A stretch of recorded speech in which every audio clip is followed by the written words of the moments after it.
Hi guys, I'm going to do a video today that's a little bit different to the usual hair, makeup, beauty, product kind of video that I do. It's actually been a requested video, which is why I'm doing it, and as you can see from the title, it's basically my take on tips that I think would result in a good interview result. Common questions and answers that I'd be looking for if I interviewed somebody. The reason I'm doing this, it was a requested video, and I did say in one of my videos that I was a manager for a company, so obviously I've had to do interviews myself, and I've had interviews myself.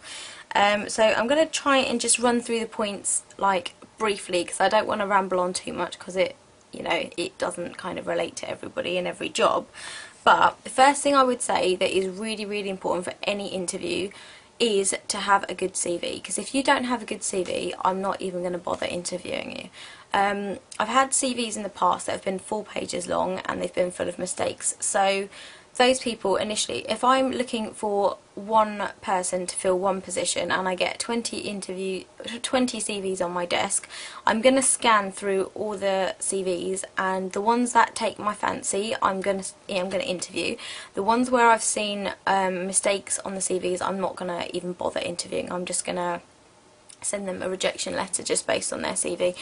So I would say try and get your CV onto one page. All you need is a cover letter to go with it to say why you're applying for the position and a little bit about yourself, and then you obviously need just your personal information, your qualifications, and then some references, and that's all you need on a CV. You don't need to go into details of everything that you've ever done in your life, because when you're applying for a job you need a CV that's just going to stand out like that with no mistakes. So don't ever give in your CV without proofreading it first, because the amount of times I've seen people make mistakes and they've put like or they've just put double words in, or they've spelt something wrong, or they've swapped words around that don't make any sense, or they've put in the wrong company name and they're applying for my company and they've put someone else's company on there because obviously they've applied for 10 different jobs. Those people are not going to get interviews, are they?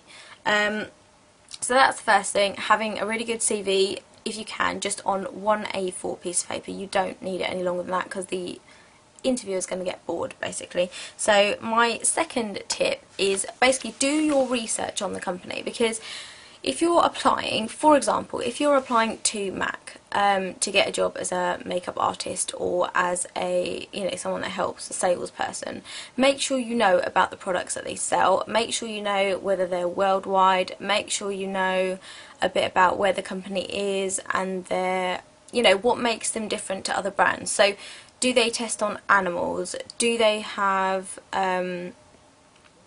test on animals? Do they use specific vegan products? What do they do that's different to other companies? And that will then help you answer the question, why do you want to work for our company? Do they have a good reputation? Is it a brand that you use?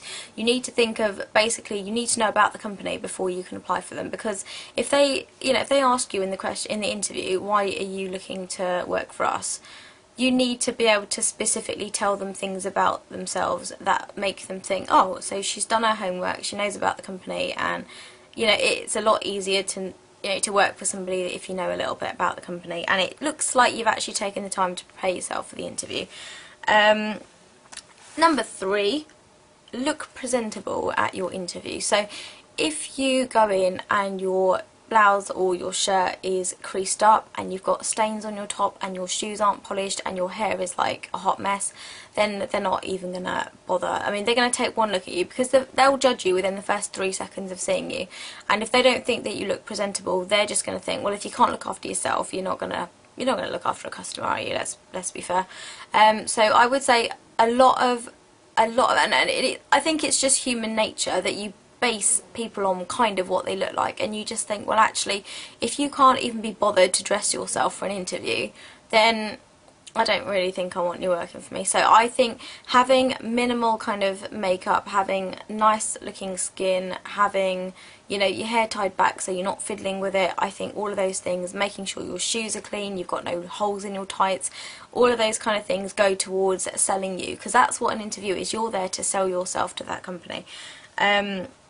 So the next point is, a lot of people think that when you're, don't be nervous for an interview, blah blah blah, but I actually find that the people that are more nervous when they have interviews are the people that I actually prefer working for me, because they're obviously nervous because they want the job. I mean, that's kind of how I see it. I see it, if they get nervous about something, it's because they want it. I have interviewed people in the past that just look really relaxed, look really just like they don't want to be there, and they just, they're not interested in what I'm saying. They haven't done any research on anything. They're sat there, they're not looking at me while I'm asking the questions. They're sat there with their arms folded and they're slouched in the chair. Those people are not going to get the job. You need to sit there, you need to look alert, you need to look awake, you need to be courteous, you need to be polite. And again, that's just another way to make you look like a nice person. If I just think you're sat here in an interview, you're trying to impress me, yet you don't look like you're bothered about being here, I'm not going to give you the job. This is all before you've answered any questions in the interview. This is all about your appearance and how you come across. And this is before I've asked you any questions. These are the things I'm looking for already. So I don't necessarily think nerves are a bad thing. Obviously, going back to kind of the whole reputation of what they're going to think of you, be on time. Oh my god, if you're late for an interview, I'm not going to take you on. There is absolutely no way I would take you on if you were late for an interview, because I just think, again, that's your time to sell yourself. That's the time that you're supposed to be telling me how wonderful you are. And if you can't be bothered to turn up on time, then who's to say that when you start working for me, you're actually going to be bothered and you're actually going to come in. So being on time, looking presentable, a little bit nervous, not too overconfident. These are all the things that you can do and to come across well without having answered any questions yet. So some of the questions that I tend to ask and that I know that are quite common interview questions are about your previous jobs, because what we're really trying to find out there, and what other people, when they've asked me in the past what previous jobs, I've always thought, what the hell do they want to know? But obviously they want to know the skills that I've got. They want to know that if I've worked in retail before, have I dealt with angry customers? Have I dealt with money? Have I had to manage people? Have I had to deal with difficult colleagues? They want to know all the skills that you've accumulated in the past, and that's why it's really important to have somewhere on your CV, even if you have found it really difficult to get a job in the past, go out and get some work experience, because I've done work experience for my uncle's company, I've done work experience for where I worked before I got a job there, I've done, volunteering work somewhere. All of this looks good because it just builds up your skills. So don't think that, oh god, I'm working here for a week and I'm not getting paid for it, it's not going to help me. It is something that you're going to put on your CV, and then potential employer's going to look at it and they're going to go, you know what, she did this for an entire week, she learned all this stuff out of it and she wasn't even paid for it. And to me that's quite impressive, because that's you taking your time out to better yourself when you're not getting any kind of financial gain from it. So, and obviously when you're, if you're working for a company and you tell them that you've worked in a call centre, and you're just sat there answering phones, you start thinking, okay, well, you've got to have a conversation with somebody that you don't know over the phone, and you've got to keep it going, you've got to make them comfortable. If they're angry, you've got to, you've got to calm the situation down. So again, people skills are just really important. Where if you've sat there kind of in a warehouse by yourself stacking shelves, I'm thinking, well, should I really put you on the shop floor as like a salesperson if you're not used to talking to random people? So the reason really you're asked about previous jobs is because they want to know what skills you've got. Another question that's commonly asked is, why are you leaving your last job? So obviously a really bad answer for this would be, I can't stand my boss and he's a pervert.